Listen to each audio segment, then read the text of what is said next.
Assalamualaikum bro. Waalaikumsalam. Nah inilah seorang sahabat saya. Lebih baik enaknya ngomong sendiri aja deh ya. Perkenalkan, nama saya Kapten Riza Syarif.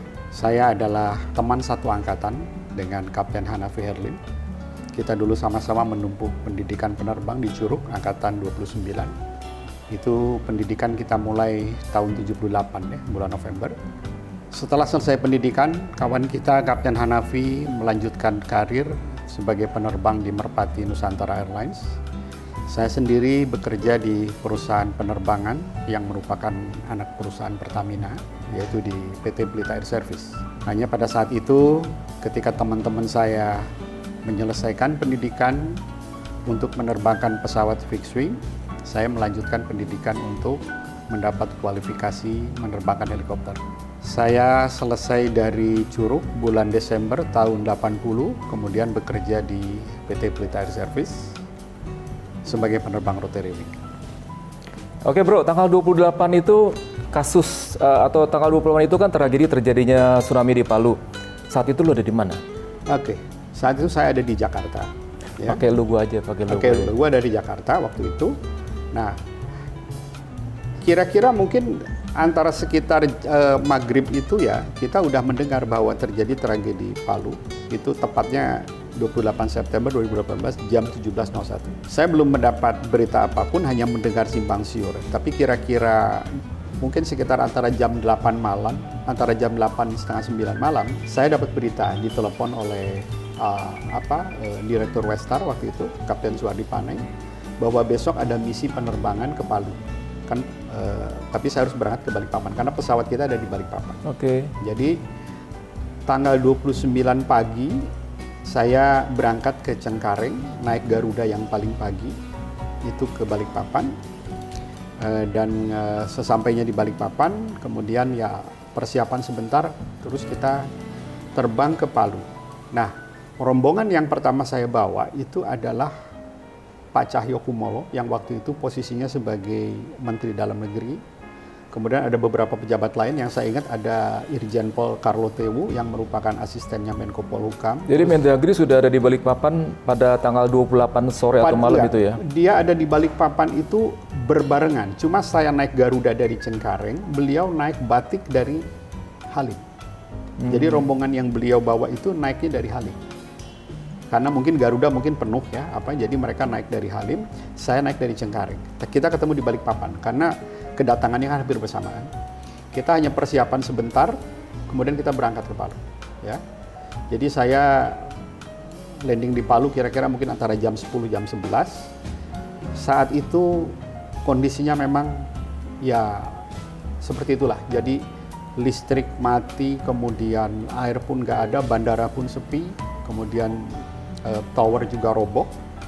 Nah, jadi saya datang di Palu itu pada saat itu sudah ada pesawat helikopter TNI AU yang dari Ujung Pandang yang mungkin berangkat lebih pagi.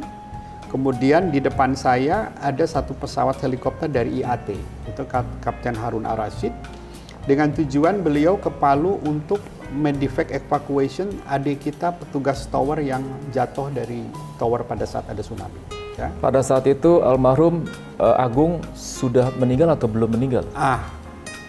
Yang saya dengar ketika dalam kita perjalanan dari Balikpapan ke Ujung Pandang, ke Palu, itu kira-kira mungkin antara 20 menit, 30 menit sebelum kita arrival di Palu, positif bahwa dia meninggal. Okay. Jadi ketika sampai di sana, kita sudah dengar bahwa sudah nggak tertolong. Jadi kemudian persiapan dan kemudian pesawat yang IAT langsung ke Ujung Pandang membawa jenazah. Saya sesampainya di Palu, ya kita istilahnya kita bingung kan, apa yang mau dikerjain gitu kan, karena memang tidak ada siapapun di bandara dan sebagainya. Nah, rombongan Pak Cahyokumolo terus kemudian meninggalkan bandara, dijemput oleh Pemda sana. Saya waktu itu istirahat sebentar di musola yang ada di samping bandara, musola kecil yang kebetulan listriknya masih hidup, airnya masih ada. Sementara yang lainnya sudah mati semua. Semuanya sudah mati, bandara sudah, listrik sudah mati dan sebagainya. Jadi saya masih bisa istirahat sebentar lah di musola itu, tidur sebentar.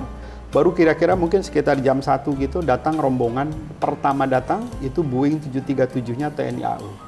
itu Pak Wiranto, Menko Polhukam, terus ada Pak Wakapori waktu itu, terus ada beberapa pejabat lain, tapi mungkin nggak lebih dari 30 orang. Karena saat itu juga kan situasinya runway Palu itu, yang di ujung runway Tiri-Tiri itu agak sedikit rusak ya. Jadi sudah retak dan iya. sudah terbelah itu ya. Karena pada saat saya arrival di Palu, saya landingnya direction 15, itu saya lihat memang di beginningnya 15 itu sedikit ada kerusakan-kerusakan. Jadi mungkin runway nggak bisa digunakan maksimum. Nah, jadi Pak Wiranto datang kira-kira mungkin sekitar antara jam 1:30-2 dan kemudian persiapan, kemudian kita dipanggil. Jadi kemudian kita menerbangkan Pak Wiranto, beberapa pejabat yang lain dari BNPB segala, kita terbang flyover di atas Palu, melihat keadaan di bawah, ya memang ya menyedihkan lah ya. Jadi Pak Cahyo, Pak Wiranto ada di pesawat helikopter itu ya? Di pesawat, kita keliling dulu, ya kebetulan waktu itu Pak Wiranto di belakang saya, kita bisa komunikasi menggunakan headset. Itu bisa lihat kota Palu pada Bisa saat lihat. itu sudah hancur lebur ya? Yang jelas itu kita flyover di atas jembatan itu sudah patah ya, dan sekelilingnya. Dan Anda bisa lihat video ataupun foto jembatan yang patah itu sudah tidak bisa Nggak bisa digunakan lagi. lagi. Nah, kita keliling-keliling, waktu itu Pak Wiranto menganukan, Cap, kalau bisa landing di salah satu tempat yang memungkinkan, kita coba cari tempat, kayaknya kita nggak berani landing ya. Pertama ya memang tempatnya juga seperti itu, dan kita khawatir kalau kita landing terjadi kerumunan masyarakat yang tidak terkendali. Dan yang kabarnya pemukiman atau rumah yang langsung masuk terkubur. Iya, betul. Kita Kelihatan sempat juga ya? muter di atas yang namanya Petobo itu memang betul. Jadi dari atas terlihat. Jadi hanya putih aja. Putih seperti seperti kapur yang basah gitu ya. Jadi saya pun aslinya nggak percaya bahwa ini adalah perumahan. Gitu. Tapi nggak ada air laut ya pada saat itu, cuma di daratan ya? Nggak, daratan ya anunya. Jadi kita keliling nyari tempat, nggak memungkinkan. Saya sampaikan kepada Pak Wiranto, Pak, kayaknya nggak mungkin. Akhirnya kita kembali ke bandara, shutdown, nunggu lagi. Baru menjelang sore kemudian ada permintaan lagi terbang. Kali ini kita ke Donggala. Sama, kita juga putar di atas Donggala segala. Ya mencoba untuk mencari tempat pendaratan, tapi tempat nggak memungkinkan. Ada pelabuhan Donggala itu, jetty-nya itu, kita mau landing tapi tiang-tiangnya sudah pada miring ya waktu itu. Jadi kita takut nyamplok di main rotor kita. Akhirnya kita putuskan kita balik ke Palu. Jadi rombongan Pak Wiranto kemudian kembali ke Jakarta. Nah, jadi waktu itu, hari itu yang nginep di Palu ya cuma pesawat kita ini. Oke. Nah, jadi kondisinya memang sangat sangat minim ya. Yang jelas Tidur di mana? Pasti di hotel juga nggak ada. nggak ada jelas. Yang jelas hotel semua tutup karena listrik kan mati semua. Sekota Palu mati, kemudian air juga mati. Nah, jadi malam itu saya tidur di pesawat. Saya dengan kawan saya, Kapten Rudi Hera, waktu itu sepakat kalau seandainya ada keadaan darurat, kalau kita tidur sama-sama di satu tempat, mungkin ada apa-apa, ini pesawat nggak bisa diterbangkan kan. Tapi kalau salah satu mungkin masih bisa kita bisa kondisi emergency bisa. Jadi tidurnya mencar? Mencar. Saya tidur di pesawat, kawan saya Rudi Hera tidur di musola itu. Ya itu kira-kira saya tidur ya mungkin jam 3 itu, kemudian terjadi lagi gempa yang cukup kencang. Saya sampai loncat keluar dari pesawat. Ya akhirnya ya tidur saya ya tidur yang orang yang bilang tidur ayam lah, nggak pules sampai pagi. Nah kemudian ketika pagi saya jalan ke bandara melihat ya memang kondisinya masyarakat mulai berdatangan. Saya sempat ngobrol, saya tanya ini, jadi menurut mereka malam itu gelap gulita, justru cahaya yang agak terang itu mungkin karena masjid yang ada di airport itu, nah, jadi mereka menuju ke arah sana gitu kan. Pada saat datang tanggal 29 di Palu, tentunya nggak menyangka ya kalau kejadiannya seperti itu, keadaannya seperti itu. Lalu yang dibawa dari Balikpapan itu apa saja? Ya, jadi gini. Yang saya ingat kita waktu itu tidak sempat membawa makanan atau apapun. Jadi yang ada itu cuma aku aja, ya. Karena kita juga begitu terburu-buru dan kita tidak menduga bahwa keadaannya seperti itu. Jadi hari itu saya nginap sampai besok pagi, sampai siang dan sebagainya. Ya istilahnya saya cuma minum air aja. karena mau beli makanan nggak ada yang jualan. Itu yang jual makanan di bandara semua kan tutup semua kan, bandaranya juga hancur, listriknya hancur. Jadi sampai besok siangnya itu tanggal 30 ya saya ngirit-ngirit lah minum air, sampai kemudian ada permintaan terbang sekali, dan kemudian setelah itu menjelang sore Pak Cahyokumolo minta kembali ke Balikpapan, kira-kira mungkin antara jam 3:30-4. Pak Cahyo tidur di mana? Nah, waktu itu malam itu Pak Cahyo ketika mau kembali ke Balikpapan, saya iseng tanya, Pak tidur di mana? Wah, kata Pak Cahyo, aduh saya tidurnya di emperan katanya. Saya nggak martu emperan, tapi saya yakin bahwa memang tidak ada hotel, tidak ada tempat yang layak untuk tidur ya. Kalau saya masih mending di pesawat, Pak Cahyo saya kira mungkin seadanya aja. Bahkan beliau sempat ngomong bahwa beliau tuh baru tidur kira-kira jam 1:30 malam. Karena beliau harus melakukan meeting dengan berbagai instansi. Jadi bayangkan aja, 1:30 malam baru tidur, sebentar sudah kerja lagi dan kemudian balik ke Balikpapan. Nah, jadi ketika kita kembali dari Palu ke Balikpapan, saya nengok ke belakang, mungkin saking udah lelahnya ya Pak Cahyo langsung tertidur di pesawat itu. Kan penerbangan dari Palu ke Balikpapan ya kira-kira 1 jam gitu. Beliau sudah tertidur. Bahkan sampai ketika parkir di apron Balikpapan, sampai shutdown, rotornya berhenti berputar, saya lihat Pak Cahyo masih tertidur. Sampai akhirnya dibangunkan Pak. Ya dia kaget juga kan.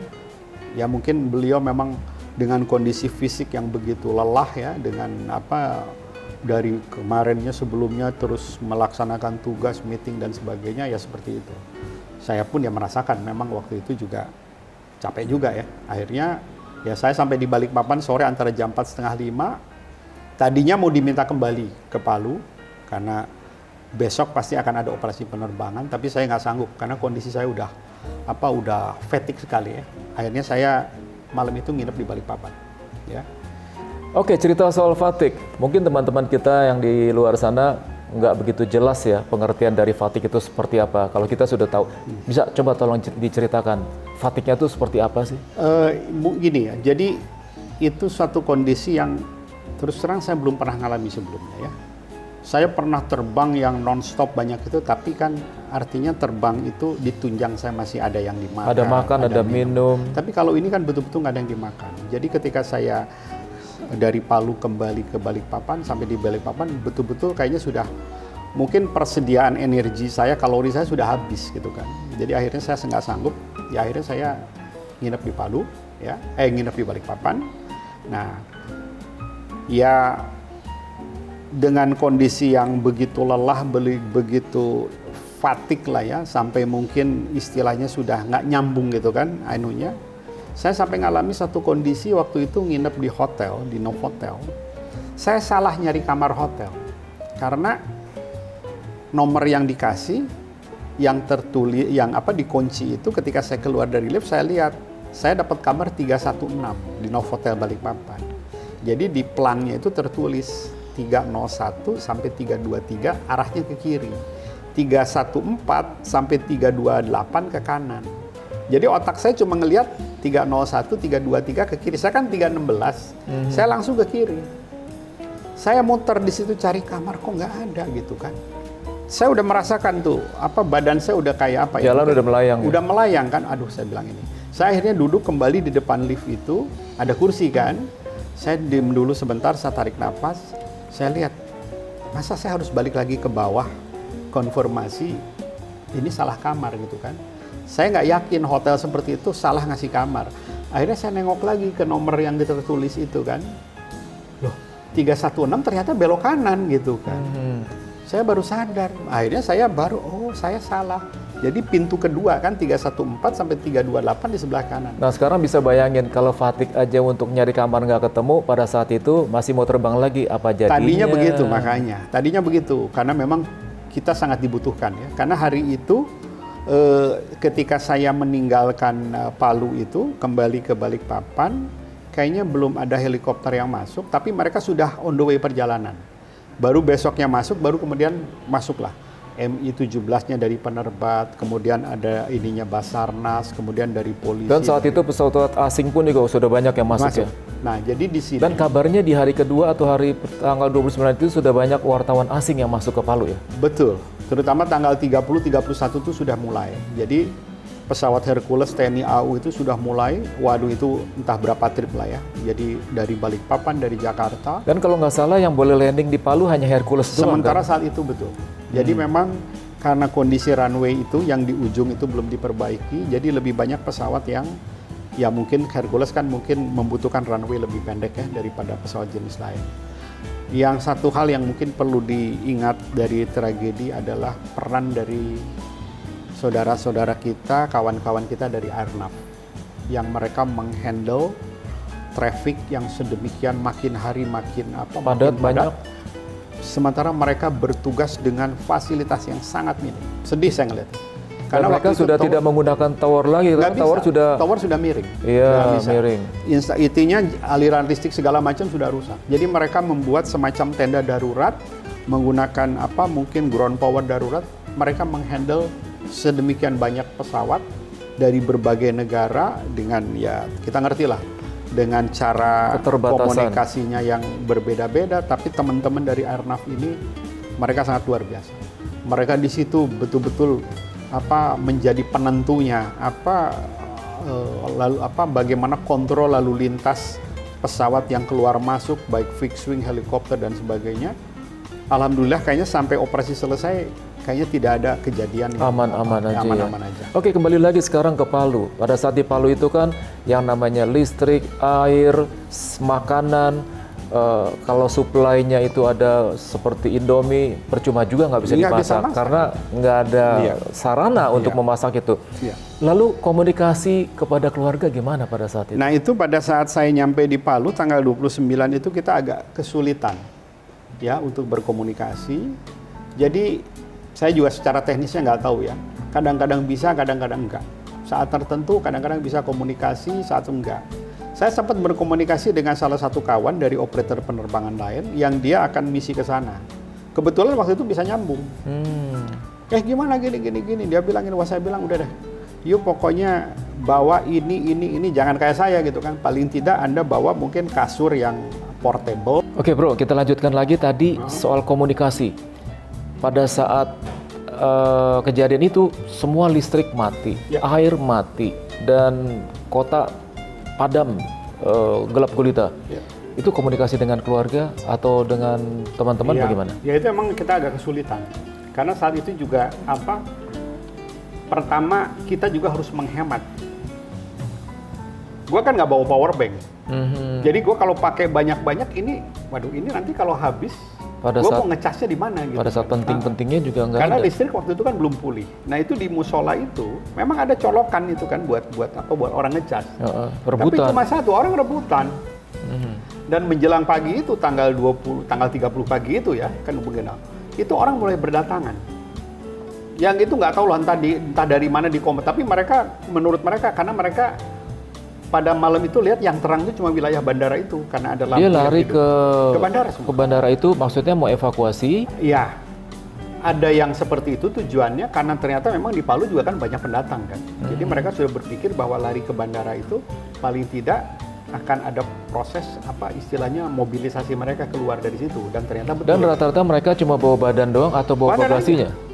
Cuma bawa tas aja, seadanya aja.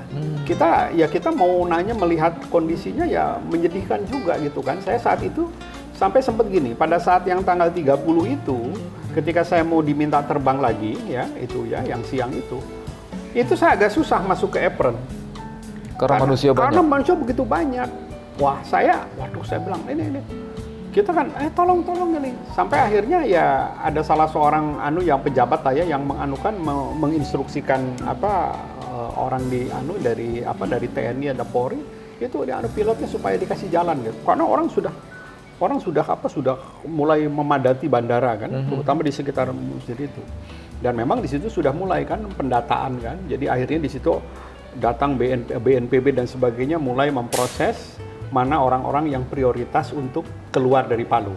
Perempuan, orang tua, anak-anak itu yang diprioritas, yang sakit, yang karena kan rumah sakit juga kan mereka juga tidak bisa bekerja sebagaimana mestinya kan karena dan pasti rebutan pada saat itu. Rebutan. Jadi memang di situ karena sekarang ini itu saya sebetulnya pengen ngerekam gitu kan dengan HP ini. Tapi nggak ada baterainya. Tapi ya itu masalahnya, aduh gue bilang nih baterai gue juga udah sebentar lagi udah mau mati, udah tinggal sekian persen gitu kan. Padahal itu momennya bagus sekali. Rebutan orang di situ kan gini-gini. Belum anak kecil yang nangis ya karena mungkin panas terus semalaman mungkin udah kurang tidur. Ada keributan nggak? Kalau keributan saya bilang nggak dah. Keributan secara anunya enggak. Pesawat yang dipakai pada saat itu hanya TNI AU saja atau? Ya, saya nggak hafal ya, tapi yang jelas pada hari yang mulai tanggal 31 tuh apa istilahnya aktivitas penerbangan mulai banyak dan terutama Hercules TNI AU ya. Ininya juga kemudian dari yang lain-lain. Nah, kemudian beberapa helikopter yang datang itu mengingat tempat dan sebagainya, mereka ada yang memilih ke Mamuju. Jadi mereka stay di Mamuju, nginep di Mamuju, pagi mereka ke Palu. Kan Mamuju Palu kan jaraknya nggak terlalu jauh. Oh begitu, jadi mereka, sebagai tempat singgah doang ya? Ya itu. Dan di situ memang ya kita mengingatkan kepada pihak yang di situ bahwa persediaan aftur ini harus secepatnya dipulihkan. Karena kan yang ada waktu itu kan sudah sangat minim kan. Karena memang kondisi dan situasinya. Tapi masih banyak yang refueling juga atau mereka bawa full tank dari Balikpapan? Ya kebanyakan begitu. Tapi ya tetap aja begitu kita ada misi di sana kan kita harus review juga. Kan sekarang kalau saya ingat itu selain helikopter yang saya terbangkan itu dari Mi-17 Angkatan Darat tuh kalau nggak salah ada 3. Terus ada dari Basarnas yang Dolphin, terus dari TNI AU ada Super Puma dan sebagainya. Belum kemudian berdatangan helikopter dari operator lain, ada dari John Lynn, ada dari Derasona, ada dari macam-macam. Yang jelas lumpuh total ya? Ya memang itu. Jadi yang saya sampaikan tadi ya, yang kita apresiasi sangat tinggi adalah teman-teman dari Airnav. Mereka dengan kondisi yang begitu minim, ya istilahnya minim segala-galanya ya. Karena untuk beberapa hari saya kira kita buat mandi, buat apa istilahnya belum pulih. Ya lu bayangin ya segitu hancurnya ya instalasi air dan sebagainya. Minum aja nggak bisa, apalagi buat sampai akhirnya air itu didatangkan pakai mobil gitu kan, kayak pakai kayak mobil tangki air diisi, mobilnya datang terus pada jam-jam tertentu datang ya. Terus sempat lihat nggak ada kerusuhan, keributan, rebutan makanan?